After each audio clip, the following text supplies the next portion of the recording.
রবিউল আউয়াল মাসে জুমার দিনে বাড়াতে আল্লাহর এই জিকিরটি ১০৭ বার করুন।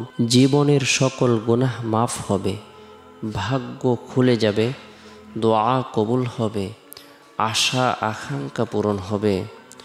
রবিউল আউয়াল মাস হিজরি সনের ৩য়তম মাস।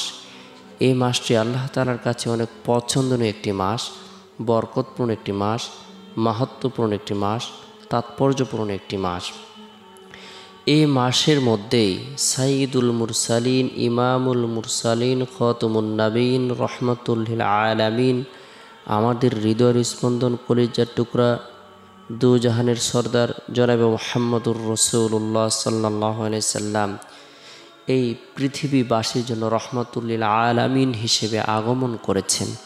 আল্লাহ তাআলা নবীকে রহমাতুল লিল আলামিন হিসেবে প্রেরণ করেছেন। ওয়ামা আরসালনাকা ইল্লা রাহমাতাল লিল আলামিন, হে মুহাম্মদ সাল্লাল্লাহু আলাইহি সাল্লাম, আমি আপনাকে সমগ্র বিশ্ব জগতের জন্য রহমত স্বরূপ প্রেরণ করেছি। সূরা আম্বিয়া আয়াত নং ১০৭। নবী সাল্লাল্লাহু আলাইহি সাল্লাম সারা পৃথিবীর সমস্ত প্রাণী কুলের জন্য, সমস্ত সৃষ্টিজীবের জন্য, সমস্ত মাখলুকাতের জন্য, সমস্ত জিন ইনসানের জন্য রহমত হিসেবে প্রেরিত হয়েছেন। আল্লাহ তাআলা তাকে রহমাতুল লিল আলামিন হিসেবে প্রেরণ করেছেন। তিনি মানবের জন্য রহমত, দানবের জন্য রহমত, আরবের জন্য রহমত, আজমের জন্য রহমত, এক কথায় কুল কায়নাতের জন্য তিনি রহমত। সুবহানাল্লাহ।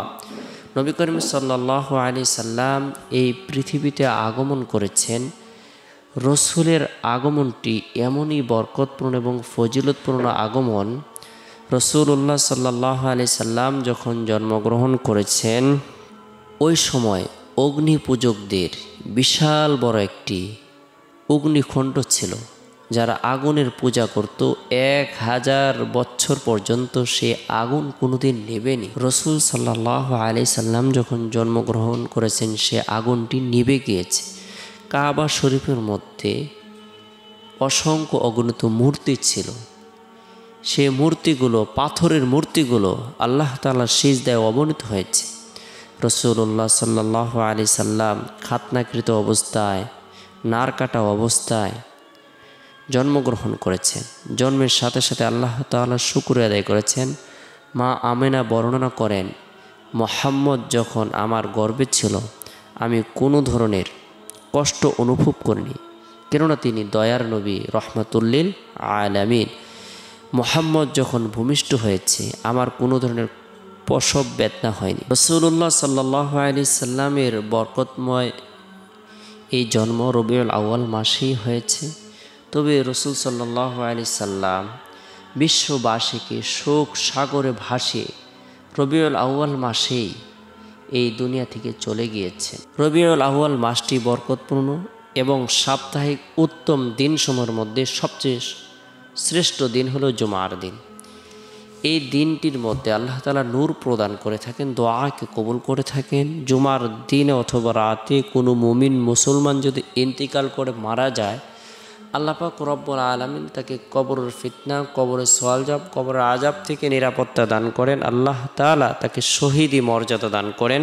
বরকতপূর্ণ এই মাসে এবং বরকতপূর্ণ এই দিনে আমরা প্রত্যেকেই গুরুত্ব সহকারে আমাদের সময় সুযোগ অনুপাতে নফল ইবাদত বন্দেগী করার জন্য চেষ্টা করব, কোরআন তেলাওয়াত করার জন্য চেষ্টা করব, জিকির আজগার করার জন্য চেষ্টা করব, রব্বুল আলামিনের দরবারে রুনাজারি করার জন্য চেষ্টা করব।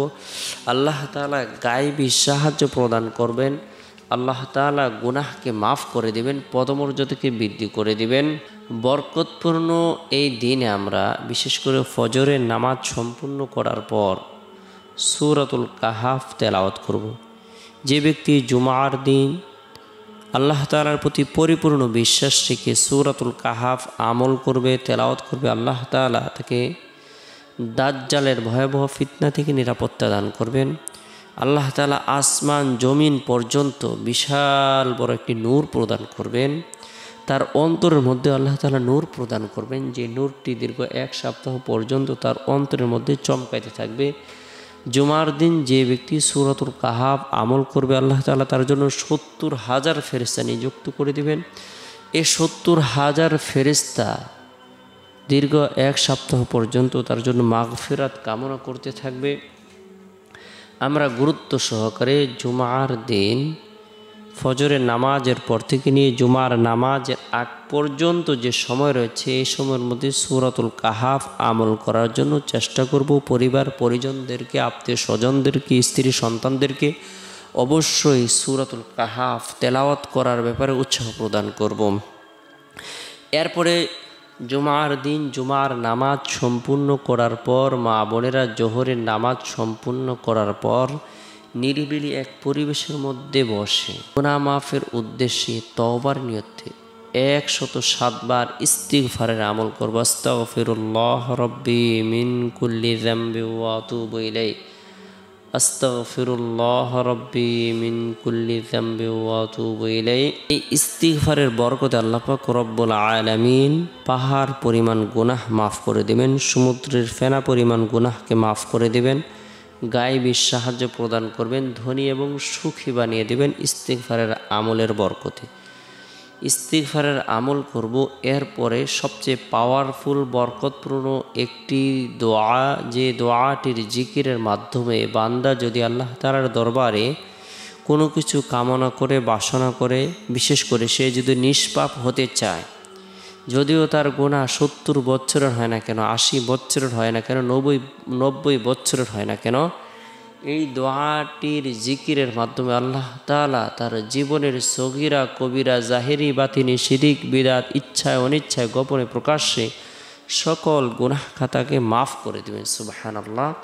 আমরা বরকতপূর্ণ এই দোয়াটির জিকির করব। লা ইলাহা ইল্লাল্লাহ, লা ইলাহা ইল্লাল্লাহ, এই কালিমার জিকির করব 107 বার। রব্বুল আলামিনের দরবারে হাত উত্তোলন করে কাকুতি মিনতি করে প্রার্থনা করব, দোয়া করব, আল্লাহ তাআলা আপনার আমার জীবনের সকল অন্যায় অপরাধ নাফরমানিকে ক্ষমা করে দিয়ে ধুয়ে মুছে নবজাত শিশুর ন্যায় নিষ্পাপ করে দেবেন। সুবহানাল্লাহ। পরে জুমার দিন আসরের নামাজ সম্পূর্ণ করার পর গুরুত্ব সহকারে নবী সাল্লাল্লাহু আলাইহি সাল্লামের প্রতি মোহাব্বত রেখে, ভালোবাসা রেখে দুরুদের আমল করব। আল্লাহুম্মা সাল্লি আলা মুহাম্মাদিন নাবিয়িল উম্মি ওয়া আলা আলিহি ওয়া সাল্লিম তাসলিমা। আল্লাহ তাআলা সগীরা গুনাহগুলোকে মাফ করে দেবেন।